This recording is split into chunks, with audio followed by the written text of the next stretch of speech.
আসসালামু আলাইকুম। আমি মোহাম্মদ আশিকুর রহমান। আমি আজকে আছি যেখানে, সেটি হচ্ছে যে আমাদের নাঙ্গলকোট উপজেলার আদ্রা দক্ষিণ ইউনিয়নের তুগুরিয়া 1 নং ওয়ার্ডে যে প্রাইমারি স্কুলটি প্রতিষ্ঠিত হয়েছে। প্রায় 1970 সালে এই প্রতিষ্ঠানটি প্রতিষ্ঠিত হয়েছে। তো এখানে অনেক স্যার শিক্ষক গুণী এখান থেকে বের হয়েছেন।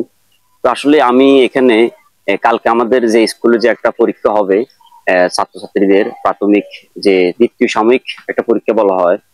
তো এই পরীক্ষার বিষয়ে আহ, কিছু অভিযোগ আছে যে ছাত্রছাত্রীদের থেকে পরীক্ষার ফি বাবদ কিছু টাকা নেওয়া হয়েছে। ক্লাস যারা 5-এ পড়ে তাদের থেকে 70 টাকা, যারা ক্লাস 3-তে পড়ে তাদের থেকে 50 টাকা, এই ধরনের কিছু অভিযোগ আছে।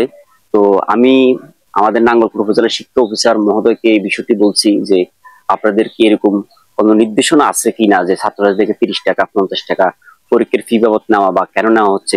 আহ, তিনি বলেছেন না, আমাদের কোন রকম সরকারি কোন রকম ফি বাবদ নেওয়ার কোনো সিস্টেম নাই। যারা নেয় তাদের বিরুদ্ধে আইনগত ব্যবস্থা নেবেন। আমি এখন বিষয়টা সত্য নাকি অসত্য, যদি সত্য হয়ে থাকে আমরা এখানকার প্রাইমারি স্কুলের সাধারণ ক্লাস বেদে কিছু শিক্ষার্থীকে এই বিষয়টি সত্য নাকি অসত্য আপনাদেরকে জানানোর চেষ্টা করবো। সাথে আছি, তাদের থেকে জানার চেষ্টা করবো। তুমি কোন পেশার ভাইয়া? তোমার পরীক্ষা কালকে, পরীক্ষার প্রস্তুতি কেমন? আপনারা কি কোন রকম পরীক্ষার ফি নিছে? জি। কত টাকা নিছে? 50 টাকা। 50 টাকা নিছে। জি। তুমি ক্লাস 3-তে পড়ো? জি। তুমি কোন ক্লাসে পড়ো? চতুর্থ শ্রেণী। মানে 4-এ? জি। তোমার থেকে স্যারে কি কোনো টাকা পয়সা নিছে? মানে জি। পরীক্ষার ফি বাবদ কত টাকা নিছে? 70 টাকা। তুমি 4-এ 70 টাকা, আর তুমি হুম? তুমি কোন ক্লাসে? 5-এ। তোমার থেকে কত টাকা নিছে পরীক্ষার ফি 70 বাবদ? টাকা। 70 টাকা। তোমার থেকে কত টাকা নিছে? 70। তোমার থেকে? 70।